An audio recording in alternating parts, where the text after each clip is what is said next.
Έχουν φύγει οι ταινίες του, έχει κάνει μόνο μια ταινία που δεν πήγε, φυλάγονταν τόσο καιρό, τώρα θα αρχίσει λίγο να ξεμητίζει.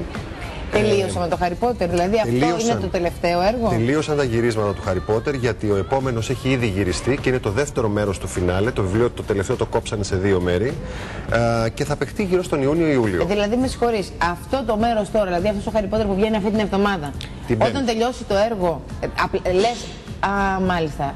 Τι γίνεται μετά, πρέπει να βγει το επόμενο για να το δούμε. Δηλαδή σε αφήνει κάπου στη μέση. Σε αφήνει λίγο μετέωρο. Σου λέει με λίγα λόγια ότι το φινάλε δεν έχει έρθει, γιατί αυτός με τους φίλους του είναι ακόμα στο δρόμο. Ψάχνουν να δουν τον τρόπο, χωρίς πια το σχολείο και χωρίς τον προστάτη που έχει πεθάνει, τον κύριο, πώς τον λένε, Dumbledore. Τι θα κάνουνε, και υπάρχει ο σούπερ κακός που τον παίζει ο Ray Fiennes, ο Voldemort, που τους απειλεί με τη φάτσα αυτή του φιδιού. Ο Daniel Radcliffe είναι ένας, πώς δεν χαρακτηρίζω, ένας συμπαθέστατος, πολύ αγγλάκι, παλικαράκι, ένα μικρό παιδί που έχει λίγο μεγαλώσει.